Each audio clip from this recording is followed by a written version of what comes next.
sábado 21 de setembro.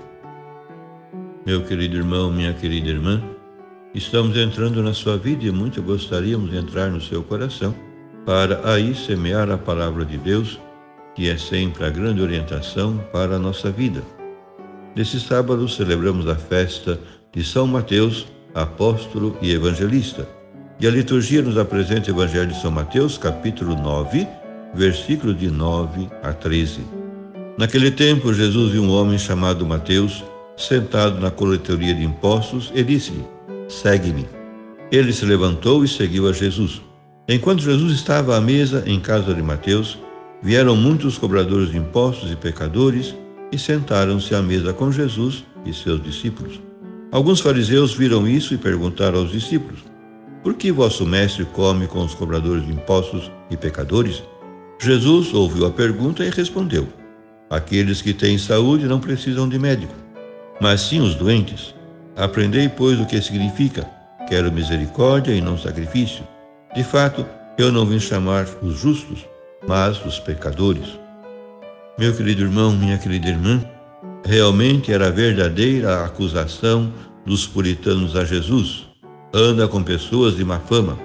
Assim, o evidencia o Evangelho de hoje, em que o Senhor chama para sua companhia como apóstolo Mateus, a quem Marcos e Lucas chama de Levi, publicano de profissão, isto é, cobrador de impostos para os romanos, a potência estrangeira de ocupação. Os abusos dos publicanos, ladrões oficiais, eram manifestos, pois aí radicava a sua margem de lucro.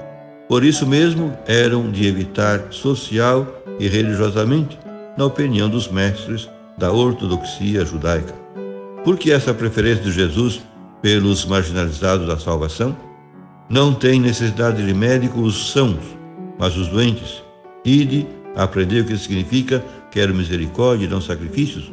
Com efeito, eu não vim chamar os justos, mas os pecadores. Eis aqui a explicação da conduta de Jesus e o substrato de todo o seu mistério de encarnação na raça humana, a razão de toda a sua vida e do seu evangelho, a finalidade da sua morte e ressurreição. Jesus provoca intencionalmente o escândalo dos puritanos, tomando partido pelos pecadores para mostrar a misericórdia de Deus, que os acolhe e perdoa como pai ao filho pródigo. Mais ainda, avisou os chefes religiosos do povo judeu que publicanos e prostitutas lhes precederiam no caminho do reino de Deus. De fato, foram os pecadores e os ignorantes, os pequenos e os pobres, os doentes e marginalizados, que captaram a mensagem libertadora de Cristo melhor que os judeus e os sábios, os grandes e os entendidos. Ninguém, pois, deve escandalizar-se, porque a misericórdia de Deus não é cumplicidade e laxismo permissivo, mas procura do homem para o promover e redimir. Mateus era um marginalizado da salvação e um discriminado social, como são hoje tantos homens e mulheres. Não obstante, ou precisamente por isso, Cristo dignifica-o e restabelece-o na sua condição de pessoa e de filho de Deus, com o voto de confiança que supõe o convite do segue-me. Sugestão que, por certo, contava com todos os pressupostos em contrário. Mas, para o Senhor, a pureza religiosa autêntica não é a pureza legal, mas a conversão ao amor, à piedade, à misericórdia.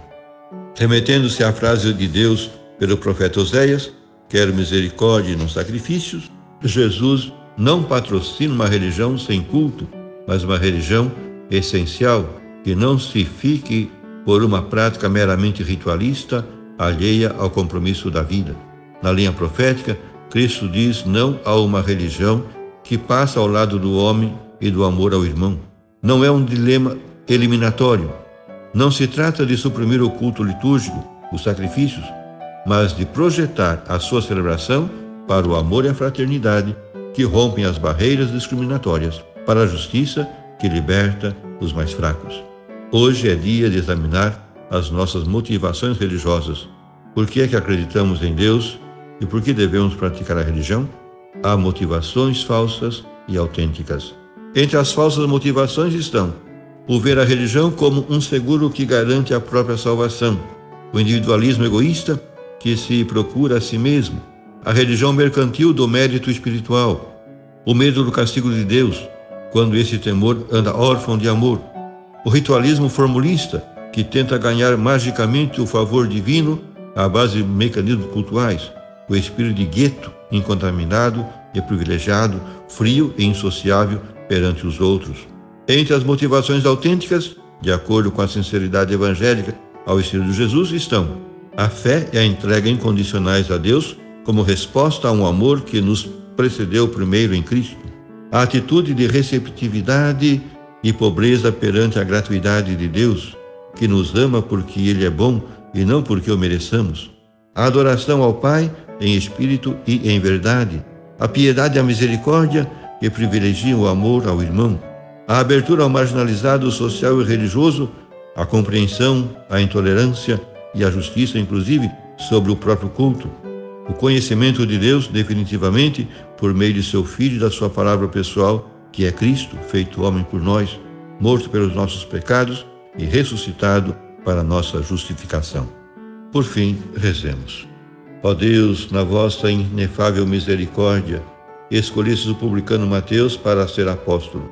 Apoiados em seu exemplo e intercessão, mereçamos seguir-vos e permanecer firmemente unidos a vós. Por nosso Senhor Jesus Cristo, vosso Filho, que é Deus, e convosco vive e reina, na unidade do Espírito Santo, por todos os séculos dos séculos. Amém. E a você, meu querido irmão, minha querida irmã, que me acompanhou neste encontro com a Palavra de Deus, desça sobre ti a bênção de Deus Todo-Poderoso, Pai e Filho e Espírito Santo. Amém.